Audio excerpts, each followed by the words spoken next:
Mabuhay Sinta! This is Sintang Pahayagan!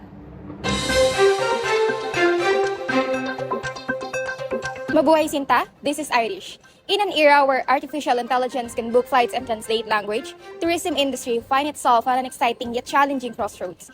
Digital innovation is reshaping every step of the journey, but experts agree, no technology can replace the true heartbeat of hospitality, the human touch. Platforms like Airbnb have revolutionized global tourism yet spark concern over housing costs and community impact.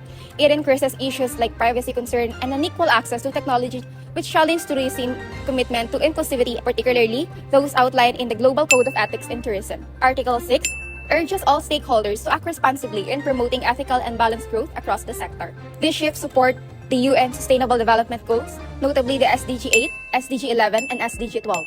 This global target emphasized the need for economic benefits balance with social and environmental stewardship. The adoption and spread of this technology follow the diffusion of innovation theory by Everett Rogers, which explains how new ideas travel through society. Technology spreads gradually. Early adopters lead the way, others follow as benefits become clear. Leverage technology to enhance sustainable, ethical, and human-centered travel experiences, ensuring technology serves hospitality and not replace it. Mabuhay Sinta, this is Jaymee. Tourism in the Philippines stands as one of the pillars of growth, yet it trembles under the weight of economic instability and inequality. When recessions strike, travelers cut spending, and local destinations like Baguio, Cebu, Palawan, and Boracay feel the economic distress. Revenues often flow to multinational hotel chains and booking platforms, leaving small Filipino enterprises and community guides struggling to compete. Aligned with SDG 10, this issue underscored the call to ensure equal opportunities for all, empowering local communities, ensuring fair wages, and supporting small enterprises that preserve cultural identity, as well as underlining it to the Article 3 of the GSET, which the benefits of tourism must be shared equitably among all stakeholders, including workers, entrepreneurs, and host communities, while safeguarding their cultural and social well-being.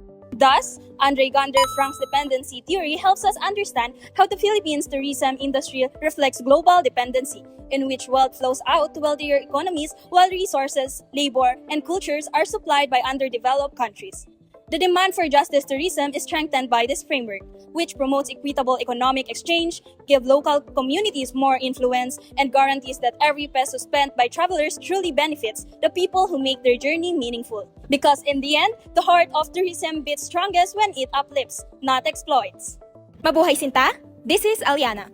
Tourism stands at a crossroads of peace and conflict. It can be both a casualty of war and a catalyst for healing. In times of instability, it mirrors the fragility of nations. Yet, in recovery, it symbolizes resilience and hope. Wars, terrorism, and political instability devastate tourism economies, as seen in Syria, where tourist arrivals dropped from 8 million in 2010 to under 1 million by 2015. In alignment with the UN Sustainable Development Goals, specifically SDG 8, this principle plays a vital role in post-conflict recovery by creating sustainable employment and revitalizing local economies, while SDG 16 fosters peace building, justice, and inclusive governance necessary for stability and social healing. Additionally, in relation to Article 1 of the Global Code of Ethics for Tourism, tourism's contribution to mutual understanding and respect between peoples and societies. In post-conflict context, tourism should not only generate income, but also serve as a bridge for dialogue, reconciliation, and empathy. For instance, Rwanda's genocide memorial tourism and Northern Ireland's cultural heritage programs illustrate how tourism can honor painful histories while promoting unity and intercultural awareness. And through Arnstein's 1969 ladder of citizen participation theory, particularly its highest rank, citizen control, we see the most empowering form of recovery, where local communities take full leadership in shaping their future, deciding how their culture, heritage, and resources are shared with the world. When people hold this control, tourism evolves from an external aid effort into a self-sustaining movement for peace and pride. Mabuhay Sinta, this is Vince.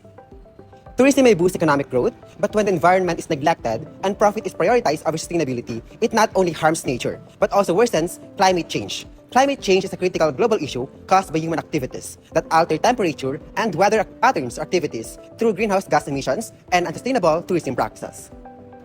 In Venice, Italy, they are experiencing land sinking caused by human activities, which worsens the effects of rising sea levels. In connection to the tourism industry, this challenge threatens the city's iconic heritage sites that shows millions of tourists. These concepts primarily aligns with Sustainable Development Goals or SDG 7, 12, 13, 14, 15, and reflects the Article 3 of the Global Code of Ethics as addressing climate change through collaborative practices, foster sustainable practices that collectively advance the objectives of these interconnected goals.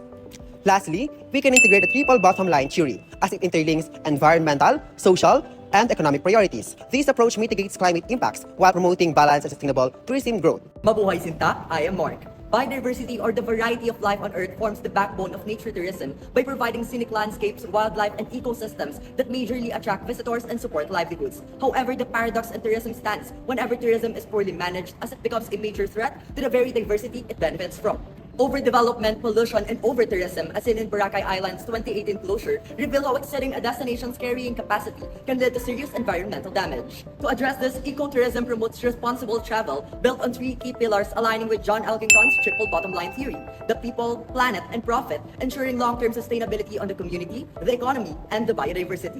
This approach supports SDG 12 responsible consumption and production and SDG 15 life on land and reflects Article 3 of the Global Code of Ethics for Tourism, which calls for environmental protection and responsible development in tourism planning. In the end, tourism's greatest achievement is not in the number of visitors it attracts, but in the life it sustains. Protecting biodiversity is not only an environmental duty, it is the promise that the world's beauty will never fade from the map. And this has been Sintang Pahayagan. Lagit-lagi gagamitin ang karunungan mula sa'yo para sa bayan.